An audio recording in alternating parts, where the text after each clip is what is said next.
It was a picture-perfect vacation, or at least it started that way. Abby Lutz, 28, a nanny from Utah working in sunny Orange County, California, and her boyfriend, John Heathcote, 41, a self-proclaimed health nut and founder of a nutritional supplement company, were living their best lives in Cabo San Lucas, Mexico. They'd chosen the luxurious Rancho Pescadero hotel for their romantic getaway, splurging on a $780 a night room surrounded by pristine beaches and endless margaritas. But as anyone who's ever booked a too-good-to-be-true vacation knows, paradise sometimes comes with fine print. June 12, 2023, started out like any other dreamy day in Cabo. Sun, sand, and maybe a touch too much guacamole. But by nightfall, Abby and John began feeling sick, seriously sick. Convinced it was just the classic traveler's foe, food poisoning, they made their way to a Mexican hospital for treatment. Severe dehydration, they were told. Fluids were administered, reassurances given, and Abby even managed to text her dad, "Good night, love you," a nightly ritual that had always felt routine. But this time, it was tragically final. The next day, Abby and John returned to their lavish hotel room, likely hoping for some rest and recovery. Instead, the unthinkable happened. Housekeeping entered their room at around 9 p.m. on June 13th to a scene that no one should ever witness. John was found unresponsive in the shower. Abby was lifeless in bed. Paramedics were called, but the couple had already been dead for at least 10 hours, and it wasn't just the eerie stillness that struck first responders. Fernando Valencia, one of the paramedics, recalled walking into the room and immediately feeling dizzy from what could only be described as toxic fumes. "We left the room as quickly as possible. My first thought was, are we going to die too?" Valencia later said. It was, by his account, one of the most terrifying experiences of his career. The initial suspicion, gas inhalation. Autopsies later confirmed that Abby and John had succumbed to intoxication by an undetermined substance. There were no signs of foul play, ruling out anything sinister beyond the invisible danger that had seeped into their sanctuary. Hyatt, which owns Rancho Pescadero, swiftly closed the property for an investigation. In their statement, they assured guests and staff that safety was their top priority. Yet, whispers of faulty infrastructure began to circulate. Abby's family, still reeling from the news, speculated that the deaths were caused by improper venting, possibly carbon monoxide poisoning. For Abby's family, the loss was unfathomable. Her stepsister, Gabby Slate, and stepmother, Raquel Chapini Lutz, shared their grief, recalling Abby's last texts and how she'd described her illness as the sickest she'd ever been. Their sorrow was compounded by unanswered questions. A GoFundMe page was set up to help bring Abby's body home and cover funeral expenses. In their heartfelt plea, the family wrote, "Abby and her boyfriend thought they had food poisoning, but we were told they passed away peacefully in their sleep. We believe it could be carbon monoxide poisoning." The Baja California Sur State Prosecutor's Office stated there were no signs of violence, and while gas inhalation remained the prime suspect, no definitive conclusions had been drawn. For now, the cause of the toxic fumes that claimed 2 lives in paradise remains a chilling mystery. It's the kind of story that makes you second-guess your travel plans. As dreamy as those glossy resort brochures may look, you never know when a paradise escape might have a dark secret lurking in the air. Literally. Abby and John went to Cabo for sun and serenity, but instead they became the haunting cautionary tale of a dream vacation that turned into a nightmare. What was meant to be a thrilling adventure in Bali turned into a chilling tragedy that no one saw coming. A 25-year-old Swedish tourist who had come to the island with 2 friends met a terrifying fate on the slopes of Mount Batur, one of the island's most iconic yet unpredictable volcanoes. What began as a simple hike to witness a sunrise would soon spiral into a nightmare that would leave everyone reeling. The 3 friends embarked on their pre-dawn trek up the 5,600-foot Mount Batur, a destination famed for its breathtaking views of the sunrise over Bali. Located about 40 miles northeast of Denpasar, the volcano attracts hikers eager to witness its awe-inspiring panoramas and the vibrant hues of the morning sky. The trail leading up to the summit is well trodden, and the steep edges of the crater's rim have become a known path for those seeking the perfect shot or moment of reflection. But in the shadows of its jagged cliffs, something far more sinister waited. As the group made their way along the narrow, crumbling rim of the crater, disaster struck. The young tourist, unaware of the peril beneath his feet, lost his balance and plummeted into the abyss. Falling over 500 feet into the depths of the volcano, the impact was swift and final. Authorities later confirmed that he did not survive the fall. The hours that followed were filled with frantic efforts to retrieve the body. The terrain surrounding the crater is treacherous, its steep walls and unstable rock formations creating an almost insurmountable obstacle for rescuers. As they made their way down into the crater, the weather began to turn against them. Fog, heavy rains, and poor visibility slowed the operation, and it was clear that time was running out. Mount Batur, an active volcano known for its regular steam emissions and occasional eruptions, has claimed the lives of other adventurers before. With 26 eruptions recorded since 1840, the mountain's fury is a constant reminder of the volatile forces that lie beneath its surface. Despite its menacing reputation, the volcano is often considered a relatively safe destination for tourists, at least on the well-maintained paths leading to the summit. But the tragic incident that unfolded on that fateful day raised an unsettling question. How well do we truly understand the dangers of nature, even in the most popular and frequently visited locations? For the two remaining friends, the events of that day would haunt them forever. What was supposed to be a life-changing experience, an opportunity to witness one of the world's most spectacular sunrises, was shattered by an unpredictable force. In the end, the tragic accident served as a stark reminder that nature, no matter how inviting or beautiful, harbors dangers that cannot always be seen or anticipated. As rescue teams finally retrieved the body of the young tourist from the crater, the island of Bali seemed to hold its breath. Local authorities expressed their sympathy, while also emphasizing the inherent risks of such remote and challenging landscapes. Hiking Mount Batur may have been a dream for many, but it was now a nightmare for one family, and a lesson for the rest of us that even the most enchanting places on Earth can harbor the most unforeseen dangers. For Bali, its beauty is undeniable, but this incident serves as a chilling reminder that beneath the stunning vistas and panoramic views lies the raw, unpredictable power of nature. The death of the Swedish tourist, lost in the vast depths of Mount Batur, now stands as an eerie testament to the fragile line between adventure and disaster. In the shadow of Switzerland's mighty Eiger, the summer of 1936 witnessed a harrowing tale of ambition, resilience, and ultimate tragedy. 4 climbers, Tony Kurtz, Andreas Hinterstoisser, Willy Angerer, and Eddie Rayner, set out to conquer the Eiger's infamous north face, a sheer and deadly wall of rock and ice known as the Mordwand, or Murder Wall. Their mission began with promise, but ended in one of mountaineering's most chilling stories of loss. The team, comprised of seasoned climbers from Germany and Austria, made steady progress as they pushed toward the summit. Their movements were precise, their spirits high, and the weather, often treacherous in the Alps, seemed to be holding. But as they climbed higher, fate began to conspire against them. Near the towering heights, falling rocks struck Angerer, inflicting a severe head injury. The group had no choice but to abandon their ascent and begin the perilous task of down-climbing the unforgiving north face. When they reached a section of the climb that would later bear Hinterstoisser's name, they were met with a cruel twist of irony.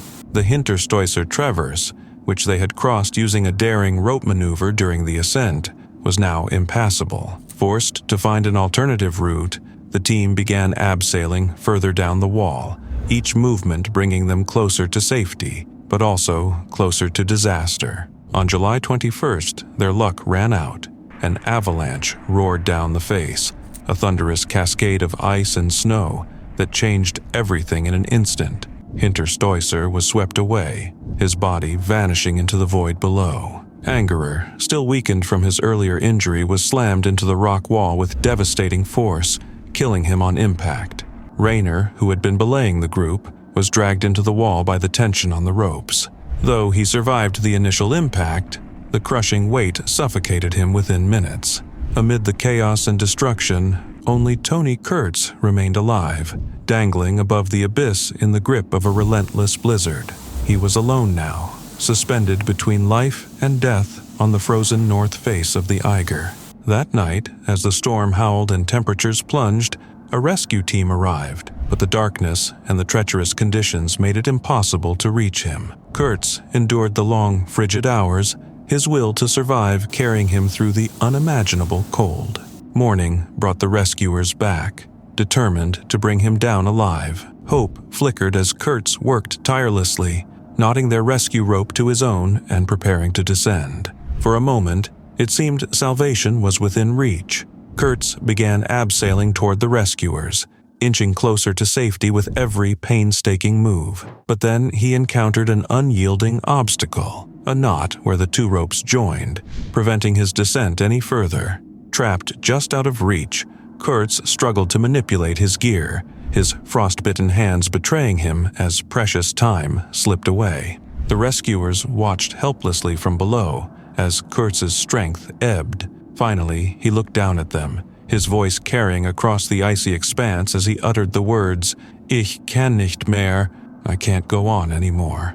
Moments later, his body went still, claimed by the cold and exhaustion. The tragedy on the Eiger's north face became a legend, a haunting tale of courage, perseverance, and the brutal indifference of nature. For those who knew the climbers, it was a devastating loss.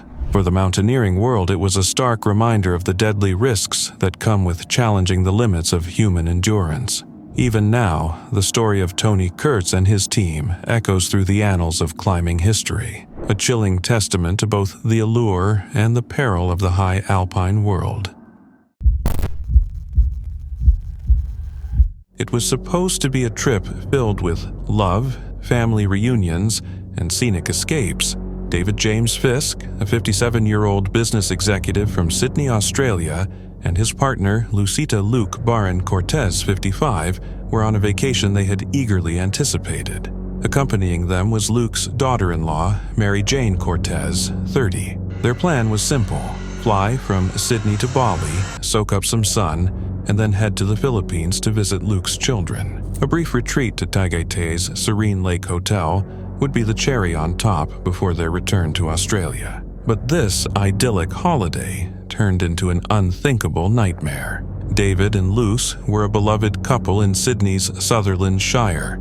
David, a business development executive at JWA Financials, had a long and respected career in business technology. Luke, originally from the Philippines, was a loving mother and a cherished member of her community. The two were inseparable, radiating warmth and joy. Just last December, they had celebrated the engagement of David's daughter, Lenda, in Sydney. Life was brimming with milestones and happiness.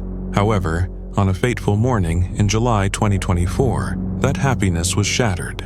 Hotel staff at the Lake Hotel in Tagaytay discovered a grisly scene. David, Luke, and Mary Jane were found dead in their room. Their hands and feet were bound with electrical cords and shoelaces, and their mouths were taped shut. David's throat had been slashed, and both women appeared to have been suffocated.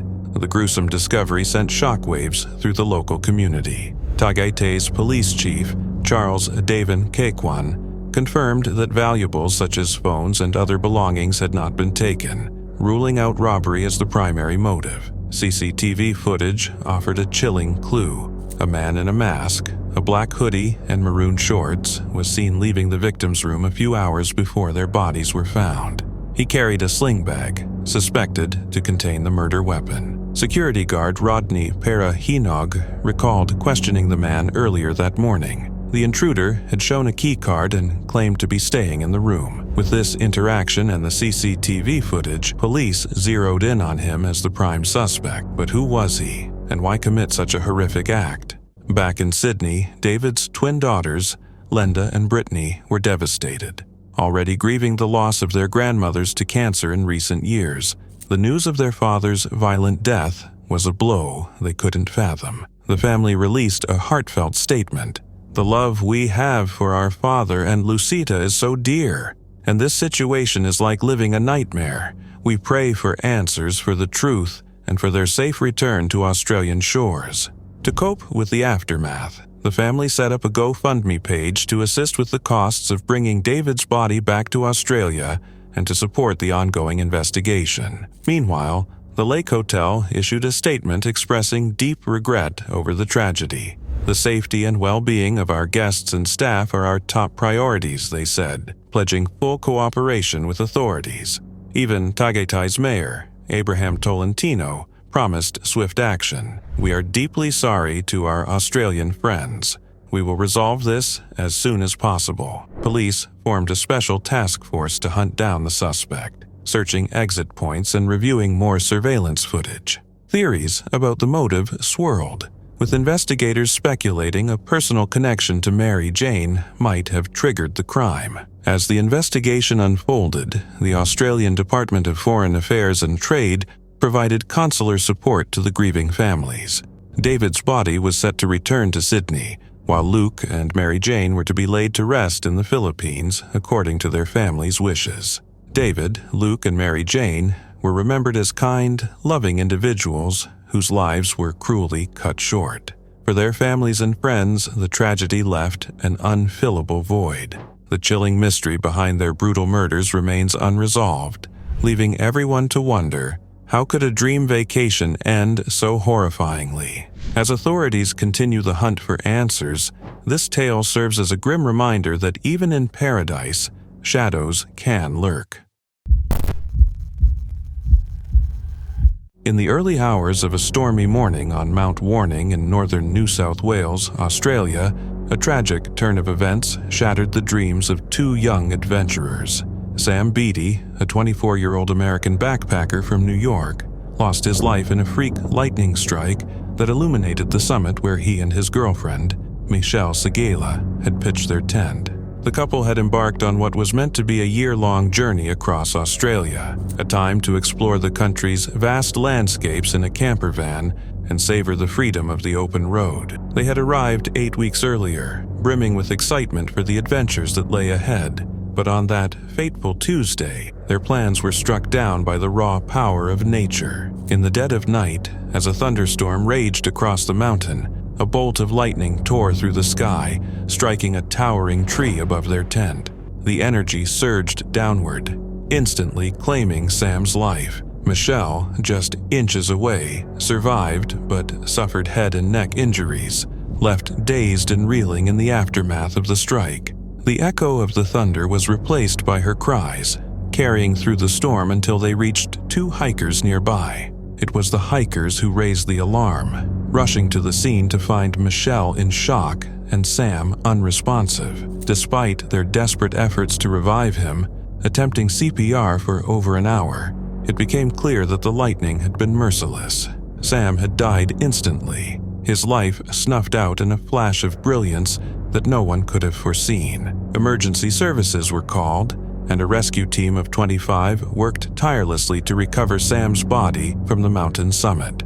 The descent was arduous, taking nearly 2 hours to navigate the rugged terrain in the pouring rain. Meanwhile, Michelle was treated for her injuries and taken to Murwillumbah Base Hospital, where she began to process the devastating loss of her partner. Mount Warning, also known as Volumbin to the indigenous Bunjalung people, rises to 1,550 meters and is a popular destination for hikers drawn to its breathtaking views. But its beauty belies the dangers that can emerge without warning. Camping is strictly prohibited on the summit, and climbers are strongly advised to avoid the peak during thunderstorms.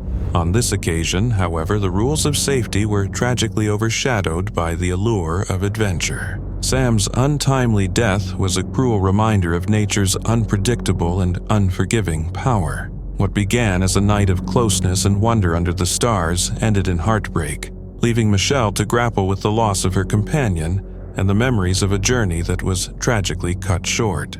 Mount Warning, a place of awe and inspiration, became the setting for unimaginable sorrow. We should all remember that the wilderness, though captivating, holds dangers that can strike without notice or mercy.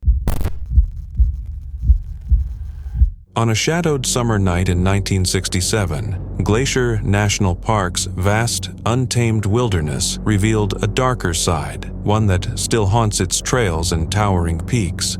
Two young women, just 19 years old, set out on separate adventures beneath Montana's starlit skies, unaware they were walking into a nightmare. Within hours of each other, Julie Helgeson and Michelle Coons would face the unrelenting power of nature, falling victim to the park's most fearsome predators, grizzly bears.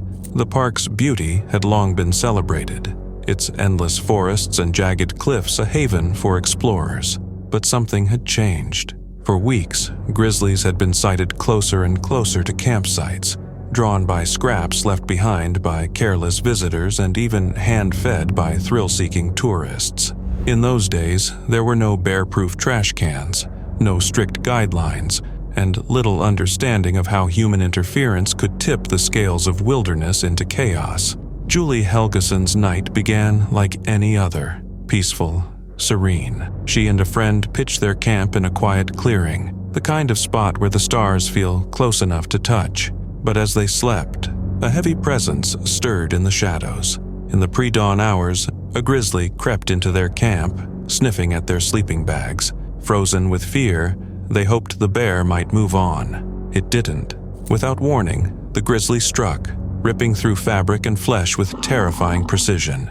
Julie's screams pierced the stillness as the bear dragged her into the darkness, her companion left bleeding and helpless. Hours later, a search party found the Julie clinging to life, her body bearing the brutal marks of the attack. Despite desperate efforts to save her, she died before the rescue helicopter could even leave the ground. Miles away, Michelle Coons and her group faced their own encounter with terror. Earlier in the evening, a grizzly had raided their campsite. Scavenging for food, thinking the danger had passed, they retreated to a beach for the night. But the wilderness is rarely so forgiving. At 4:30 a.m., the bear returned, this time with a chilling determination. As it charged, panic erupted. Michelle's friends managed to climb nearby trees, but she wasn't fast enough. The bear attacked her with a ferocity that defied imagination, severing her arm and inflicting fatal wounds. By the time help arrived, Michelle was gone. The horror of that night was unlike anything the park had ever seen. 2 women, 2 attacks, just hours apart. The coincidence was chilling, the violence unprecedented. News of the tragedy spread quickly, sending shockwaves through the nation and forcing Glacier National Park to confront the grim consequences of human carelessness.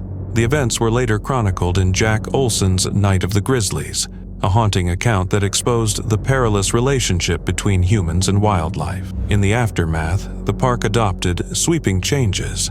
Bear-proof trash cans became mandatory. Feeding wildlife was strictly prohibited, and areas with known bear activity were closed off. But for those who remember, the scars of that night remain deeper than policy shifts. Even now, Glacier's breathtaking beauty carries an air of foreboding. The jagged peaks and dense forests seem to whisper warnings to those who tread its trails. Visitors speak of an unsettling quiet in the places where the attacks occurred, as if the land itself remembers. For some, it's a chilling reminder that in the wild, there are no guarantees. Beneath the surface of serenity lies a force untamed. And for Julie Helgeson and Michelle Coons, the cost of that truth was their lives. It was a scorching June day in 2023, the kind that practically dares you to dive into the water. In Hurghada, Egypt, 23-year-old Vladimir Popov was living his dream by the Red Sea, having moved there with his father Yuri to escape the turmoil of war-torn Ukraine. But fate had a different, far darker plan in store. That day, Vladimir and Yuri headed to the beach, their usual escape. A strong swimmer, Vladimir eagerly plunged into the inviting waves. His girlfriend joined him, both unaware of the silent menace lurking beneath the surface. What followed was the stuff of nightmares. A tiger shark suddenly appeared and attacked with brutal force. One moment, Vladimir was floating peacefully, The next, screams filled the air as the water turned into a chaotic swirl. "Papa! Papa! Save me!" Vladimir's desperate cries rang out, freezing Yuri on the shore, powerless to intervene. A bystander captured the horrifying scene on video, the kind of footage you can't unsee. Vladimir fought back with all his strength, but the shark was relentless, delivering fatal bites. A witness, shaken to their core, murmured, "It's eating him now." Within moments, Vladimir was gone, the sea eerily still once more. Local fishermen later caught the shark, discovering Vladimir's remains in its stomach. A grim end to an already horrific ordeal. Shocked beachgoers beat the shark to death, handing it over to marine scientists for further study. Yuri, shattered by the loss, described the tragedy with heart-wrenching clarity. "It all happened in 20 seconds. What kind of help can you give in a meat grinder like that?" His anguish was matched only by the surreal aftermath, as the shark was dissected and prepared for museum display, a macabre reminder of the deadly encounter. The attack spurred Egyptian authorities to close a 74-kilometer stretch of coastline for investigation. Experts speculated about the shark's behavior. Was it pregnant, mistaken identity, or the same predator behind 2 prior fatal attacks? Tiger sharks, known for their aggression, rank among the top species responsible for attacks. Though such incidents in the Red Sea remain rare, only 24 unprovoked attacks have been recorded in Egypt since 1828. Vladimir's death left a lasting scar on the sunny shores of Hurghada, transforming a tourist haven into a scene of tragedy. Yuri, grappling with his unimaginable loss, planned to cremate his son's remains and return his ashes to Russia. "It was an absolutely ridiculous coincidence," he said, struggling to make sense of the senseless. This chilling tale is a haunting reminder of nature's unpredictability. For Vladimir, what began as a day of joy turned into an unforgettable tragedy, leaving Hurghada forever shadowed by the story of his final swim. Yellowstone National Park is a place where beauty and danger exist side by side, a landscape of stunning thermal pools, geysers, and steaming hot springs that hint at the volatile forces beneath the Earth's surface. For 23-year-old Colin Scott, a recent college graduate from Portland, Oregon, a visit to this extraordinary park should have been a thrilling adventure. But on June 7, 2016, his curiosity led to a devastating tragedy that left nothing behind but haunting memories. Colin was visiting his sister Sable, who lived nearby, and the siblings decided to explore Yellowstone together. Their journey brought them to the Norris Geyser Basin, an area famous for its vibrant thermal features and unpredictable terrain. The park's many signs warned visitors to stay on the boardwalks, designated paths built to keep people safe from the fragile ground and deadly hot springs. However, the siblings chose to ignore these warnings, drawn by the allure of something forbidden. With Sable recording their adventure on her phone, the pair wandered into a restricted area. They were reportedly looking for a spot to hot pot, a risky and illegal activity where people attempt to soak in the park's thermal pools. While these steaming waters may appear inviting, they are far from safe. Heated by underground volcanic activity, the pools can reach scalding temperatures and contain highly acidic chemicals capable of dissolving organic material. As they ventured farther off the boardwalk, the unthinkable happened. Colin slipped and fell into one of the boiling springs. Sable, just steps away, could only watch in horror as her brother was engulfed by the scalding, acidic water. The tragedy unfolded quickly and mercilessly, leaving no time for rescue. Frantic, Sable called for help, and park rangers rushed to the scene. However, the conditions in the Norris Geyser Basin were too treacherous to mount an immediate recovery. The unstable ground and intense heat posed grave risks to rescuers, and an incoming lightning storm forced them to retreat. When they returned the next day, Colin's body was gone, dissolved by the boiling, corrosive water. The National Park Service later released a report on the incident, shedding light on the events leading up to the tragedy. Deputy Chief Ranger explained that the siblings had deliberately left the safety of the boardwalk in search of a thermal pool. It was a decision with fatal consequences. Sable later told investigators that Colin had been visiting her to celebrate his recent college graduation. and the trip to Yellowstone was meant to be a highlight of their time together. The Norris Geyser Basin is one of the park's most active thermal areas, where water temperatures often exceed 200 degrees Fahrenheit, which is approximately 93 degrees Celsius. These natural wonders may look serene, but they are anything but. The acidic waters and extreme heat make them incredibly dangerous, a reality tragically underscored by Colin's accident. Yellowstone's geothermal features are both mesmerizing and lethal, shaped by powerful volcanic forces beneath the Earth's crust. While the park's rules and warning signs exist to protect visitors, Colin's story is a reminder of what can happen when those warnings are ignored. Even a single step off the designated path can have catastrophic consequences. For those who knew Colin, the loss was immeasurable. What should have been a joyous celebration of his accomplishments became a cautionary tale about the unforgiving nature of the world's wild places. His death serves as proof that Yellowstone's beauty comes with immense power, and that power must be respected. Colin's story lingers as both a warning and a sobering lesson. Yellowstone is a place where the raw forces of nature are on full display, beautiful, mysterious, and utterly unforgiving. For all its wonder, it demands respect, reminding us that in its grandeur lies a potent and perilous power. In the vast, icy expanse of the Arctic, where the midnight sun casts an eerie glow over endless fields of snow, a group of British teenagers embarked on what was meant to be a life-changing adventure. They came seeking breathtaking landscapes, camaraderie, and perhaps a fleeting glimpse of a polar bear in its wild, untamed home. But in the summer of 2011, that dream turned into a nightmare, leaving a trail of terror and heartbreak frozen in the tundra forever. 17-year-old Horatio Chappell was one of 80 students who joined the month-long expedition to Svalbard, Norway, organized by the British Schools Exploring Society, BSES. An aspiring doctor with a bright future, Horatio was excited to study climate change firsthand and experience the raw beauty of the Arctic wilderness. For the teens, this was more than just a trip. It was a chance to test themselves against one of the harshest environments on Earth. In a land where polar bears roam as apex predators, the risks were well known. Parents were reassured that the campsites would be safeguarded by tripwires connected to small explosive mines to ward off the bears, while group leaders would carry firearms for additional protection. Pen flares, standard tools for scaring off predators, were also promised to each participant. But as the expedition ventured deeper into the wilderness, cracks in the safety precautions began to show. There weren't enough pen flares to go around.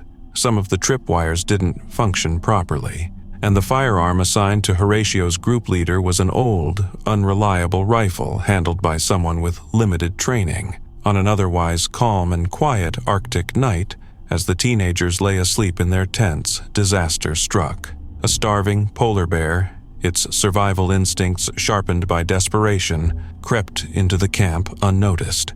The vast, silent wilderness offered no warning of the predator's approach until it was too late. The bear tore through the stillness, ripping into Horatio's tent with ferocious force. Chaos erupted as screams shattered the night. One of Horatio's companions was bitten on the head as the bear attacked, but the worst was yet to come.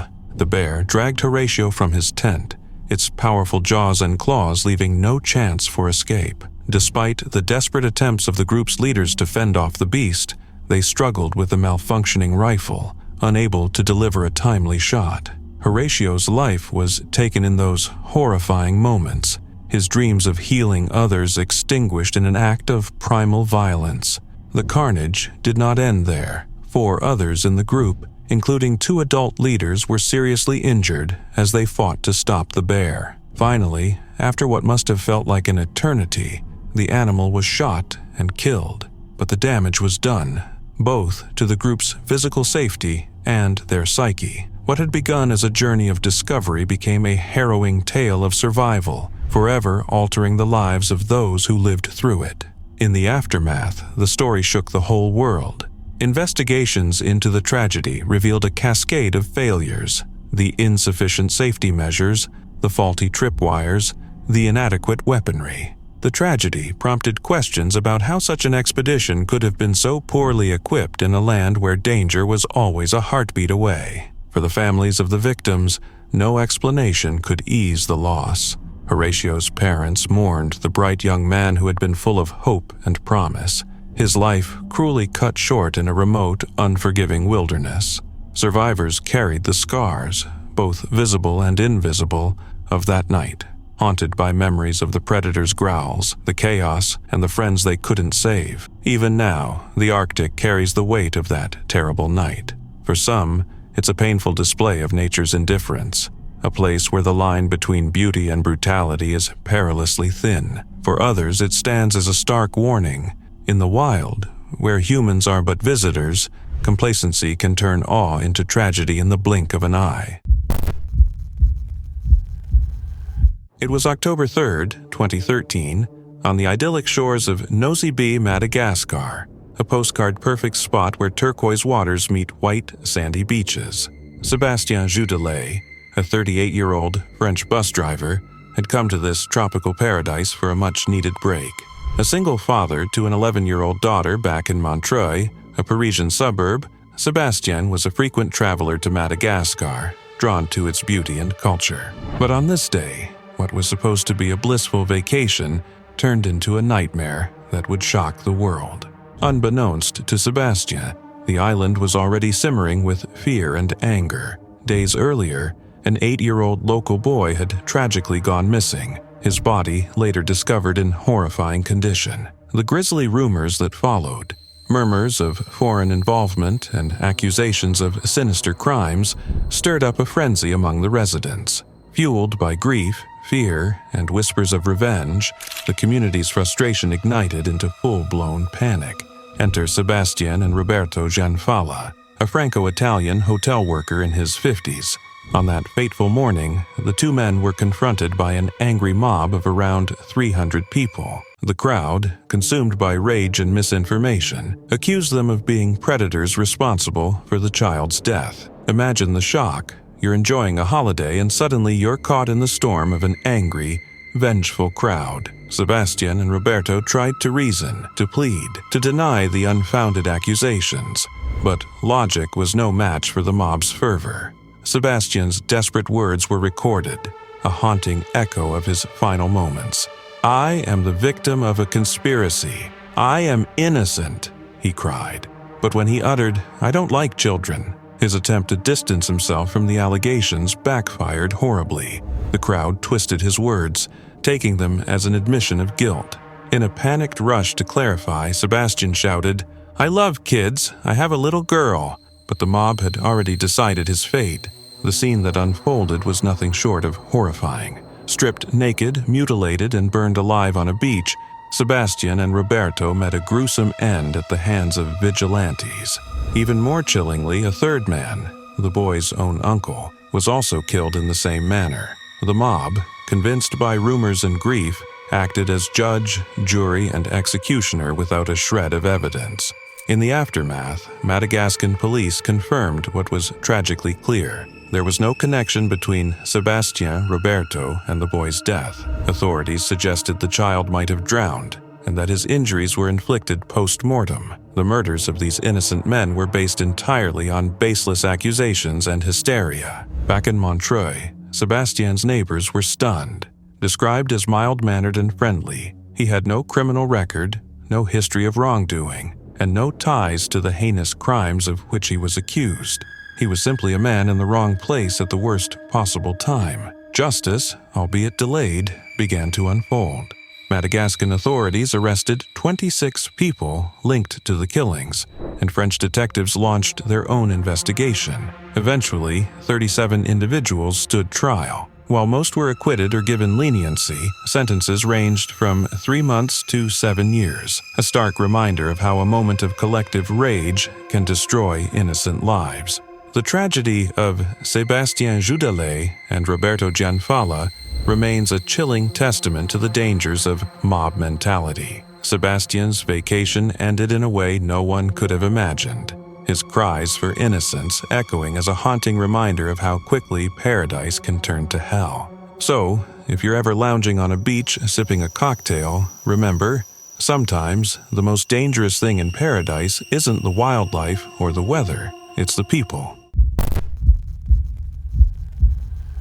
The beach, with its sunlit waves and tranquil shores, promises leisure and serenity. Yet, beneath its glimmering surface, shadows move that remind us that nature's beauty often conceals its dangers. Sharm el-Sheikh, a paradise along Egypt's Red Sea coast, learned this lesson in December 2010 when the waters turned from crystalline blue to a harrowing shade of crimson. Sharm el-Sheikh had long been a haven for divers and snorkelers because of its vibrant corals and over 1,000 species of exotic fish.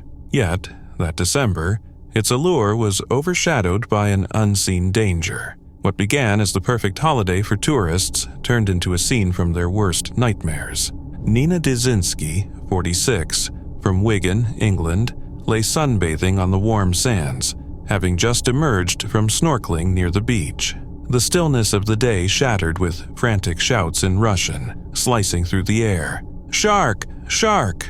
Chaos erupted as vacationers sprinted from the water, their faces twisted in fear.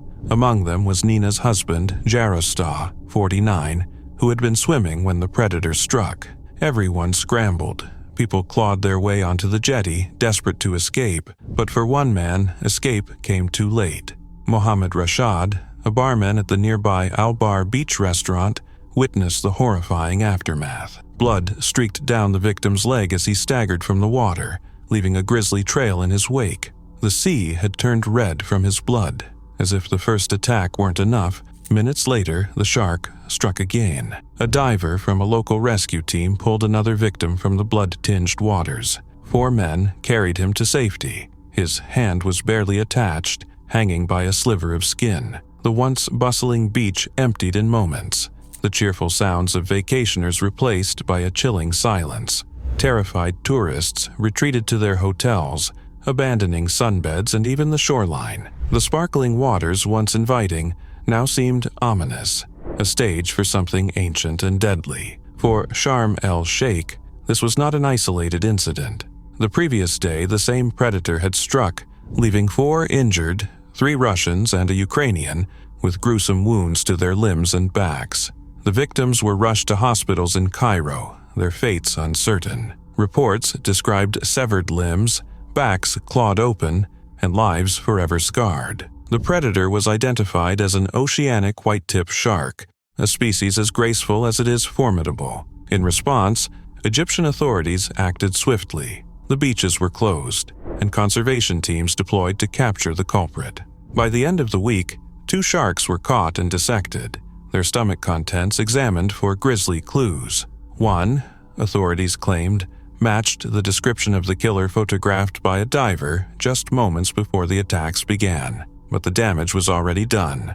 The vibrant beaches of Sharm el-Sheikh, once filled with laughter and the soft murmur of waves, were now deserted. Visitors packed their bags, vowing never to return. Those who stayed avoided the water entirely, clinging instead to the safety of shaded bars and cold drinks, their gazes fixed warily on the restless sea. While shark attacks are rare, statistically improbable even, they evoke a primal fear that transcends logic. In the U.S., the odds of being attacked by a shark are 1 in 11.5 million, and the chances of such an attack proving fatal are less than 1 in 264 million. Yet, when the unthinkable happens, those cold numbers mean little. Fear grips the imagination, fed by tales of fins slicing through the water, of sudden, brutal strikes. For the survivors of the Sharm el-Sheikh attacks, the idyllic paradise had been irrevocably changed.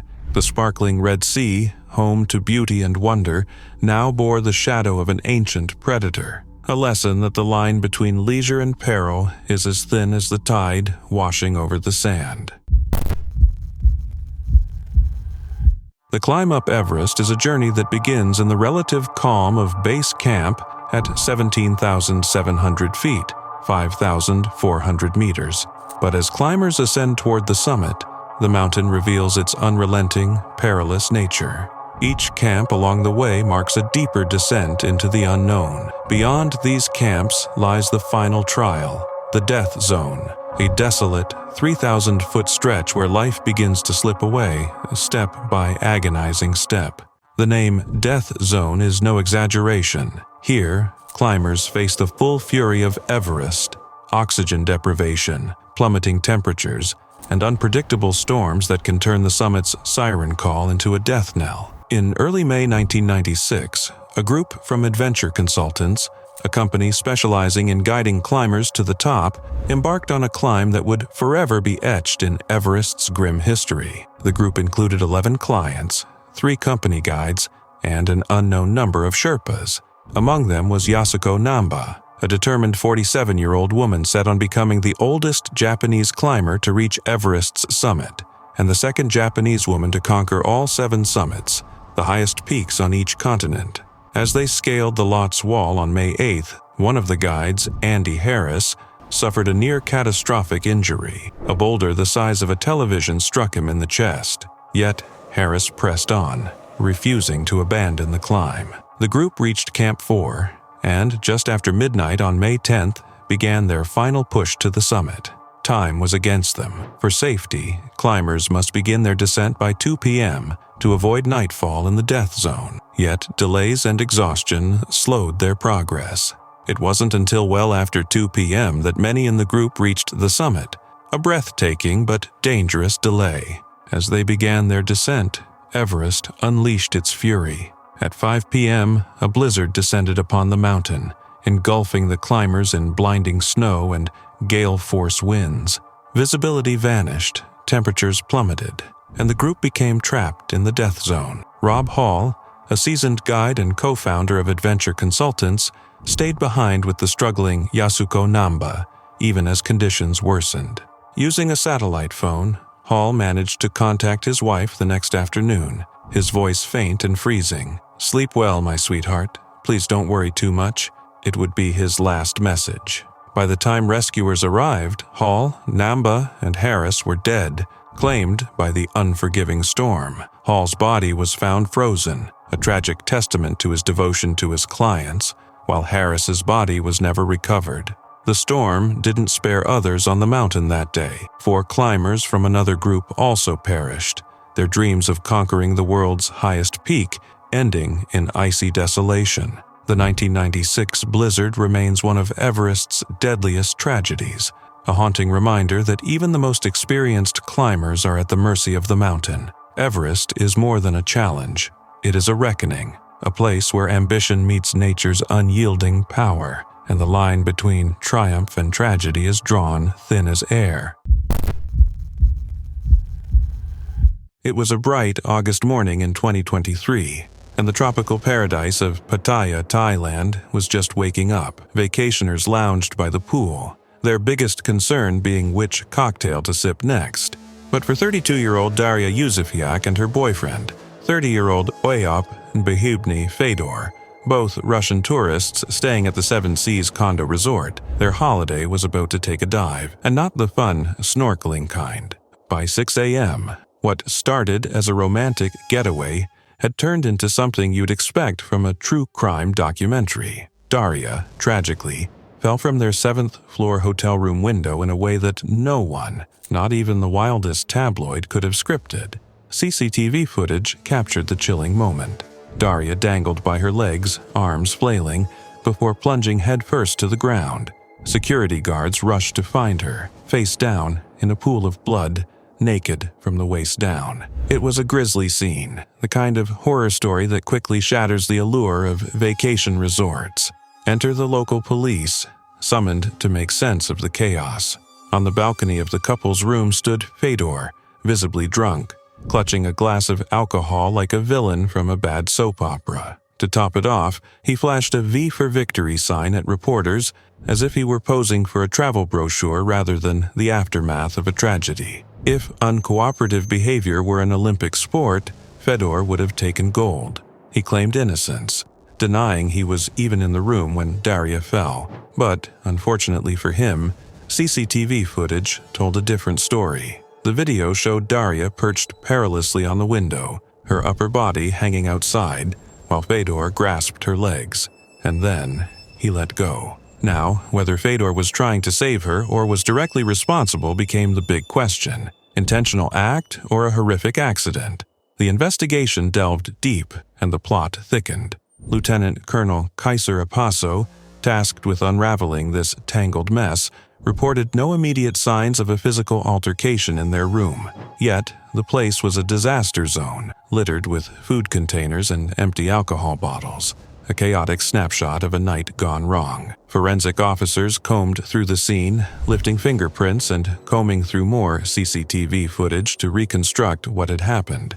Adding to the intrigue, Daria had filed a police report just days earlier, on August 11th, claiming she'd lost her passport and needed help getting home. It painted a picture of someone ready to leave, not of someone about to plummet to their death. Fedor, meanwhile, wasn't making things easy for investigators. Contradictory statements, belligerent behavior, and an apparent fondness for denying obvious facts, like being in the room, turned questioning into an uphill battle. A drug test cleared him of narcotics, but his blood alcohol level was likely enough to make a pirate blush. Despite these hurdles, police pressed on, working to build a case. While they detained Fedor for drunken and disorderly conduct and suspected manslaughter, they hit a snag in getting a court's approval to formally charge him with homicide. The evidence was damning, but not quite airtight. Was it a moment of drunken chaos, an intentional crime, or a tragic accident? The case remains a haunting reminder that even in paradise, the unexpected can strike, sometimes from 7 stories up.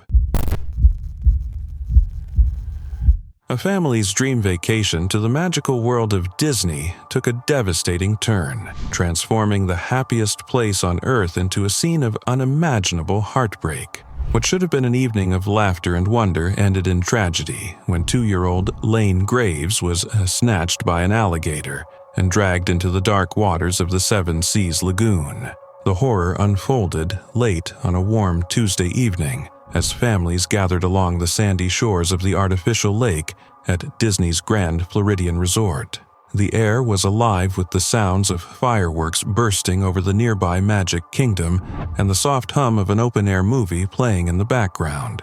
Lane, the youngest of his family from Elkhorn, Nebraska, had been playing near the water's edge, a picture of innocence and joy. In a flash, the tranquil moment shattered. A sudden splash drew Lane's father's attention, the sound seeming harmless at first, perhaps a fish breaking the surface, or so he thought. But within seconds, his worst fears materialized. The splash wasn't innocent. His son was in the jaws of an alligator, its powerful body blending seamlessly with the murky lagoon. Desperation surged through Lane's father as he lunged into the water, his instincts overcoming the sheer terror of confronting the predator. He wrestled furiously with the creature, clawing and fighting to free his son. But the alligator's grip was unrelenting, its primal power unstoppable. Before he could save Lane, the animal vanished beneath the surface, taking the boy into the depths of the lagoon. The scene spiraled into chaos as emergency calls were made and rescuers raced to the resort. The shoreline, once lively and filled with the laughter of vacationers, became a staging ground for a frantic search and rescue operation. Dozens of personnel, equipped with sonar technology and divers, scoured the lagoon through the long night, their efforts driven by the faint hope of a miracle. By the following afternoon, hope gave way to devastating reality. After an exhaustive 16-hour search, divers recovered Lane's lifeless body. His small form was found intact just beneath the surface, not far from where he had been taken. The alligator, estimated to be between 4 and 7 feet long, had disappeared without a trace. The grief-stricken family, who had arrived at the resort only days earlier to begin their summer break, faced an unimaginable loss. What began as a celebration of togetherness had become a nightmare, etched into their lives forever. The incident cast a shadow over the resort and beyond, a reminder of nature's unpredictable force, even in seemingly controlled environments. Signs warning against swimming in the lagoon dotted the area, but none specifically mentioned alligators, an oversight now under scrutiny. The Seven Seas Lagoon, like much of Florida, is part of a habitat where alligators are a natural presence, their silent, lurking forms hidden just below the waterline. The tragedy sent shivers across the nation, sparking a conversation about wildlife safety in recreational areas. For Lane's family, however, no measure of policy or change could undo the loss. They had come to Disney seeking wonder and joy, only to leave carrying the weight of unthinkable sorrow. Even as the fireworks continued to light up the skies above the Magic Kingdom, nobody could forget the little boy and how quickly life's joys can be pierced by nature's darker truths. Deep underwater exploration has always been a dance with the unknown, where the boundaries of human ingenuity meet the unrelenting forces of nature. In 1973, the Johnson Sea Link, a state-of-the-art research submersible, descended into the depths off the coast of Key West, Florida. What began as a routine dive quickly spiraled into a nightmare, one that would claim 2 lives and leave an enduring shadow over deep-sea exploration. The story began a year earlier when the USS Fred T. Barry, a decommissioned destroyer, was deliberately sunk to create an artificial reef. By 1973, the site had transformed into a thriving underwater ecosystem, attracting the attention of scientists eager to study its development. The Johnson Sea Link, designed for cutting-edge research, was dispatched to investigate. This remarkable submersible featured a unique lockout diving system that allowed scuba divers to leave and return to its aluminum aft compartment, while keeping the pilot's compartment dry and pressurized. On this dive, seasoned diver Albert Stover and Edwin Link, son of the submersible's creator, occupied the uninsulated aluminum section, dressed casually in shorts and shirts. They expected a brief mission lasting no more than an hour. As the submersible descended toward the wreck of the Fred T. Barry, the tranquil waters of Key West seemed to promise another successful dive. But deep below the surface, unseen dangers lurked. The sub became entangled in the cables and debris of the sunken ship, trapped in a web of steel and shadows. Every effort to free the Johnson Sea Link only seemed to tighten its grip, the wreck refusing to relinquish its hold. Time ticked by, and the situation grew more dire. The temperature inside the uninsulated aft compartment began to plummet, the icy waters outside pressing in with an unyielding chill. The chemical scrubbers meant to remove carbon dioxide from the air struggled to function in the freezing conditions. Inside the compartment, the air became heavy, every breath bringing the creeping weight of carbon dioxide poisoning. A desperate question hung in the air. Could Stover and Link escape? A free dive to the surface, 360 feet, 110 meters above, was considered. A harrowing swim through crushing pressure and icy darkness. But the risks were staggering. At such depths, even the most seasoned diver would face almost certain death. The decision was made to stay put, clinging to the hope that rescuers would arrive in time. Minutes turned into hours, and the submersible remained ensnared. In the insulated pilot's compartment, 2 other crew members fought to stay calm, insulated from the cold but helpless to save their companions. For Stover and Link, trapped in the freezing aluminum section, the darkness became suffocating. The cold seeped into their bones, and the toxic air tightened its grip. By the time rescue teams finally reached the Johnson Sea Link, a full 24 hours later, it was too late. Stover and Link had succumbed to carbon dioxide poisoning, their final moments spent in the silent, crushing isolation of the deep. The survivors in the pilot's compartment were pulled to safety, but the loss of Stover and Link left an indelible mark. The ocean, vast and indifferent, had claimed 2 more lives.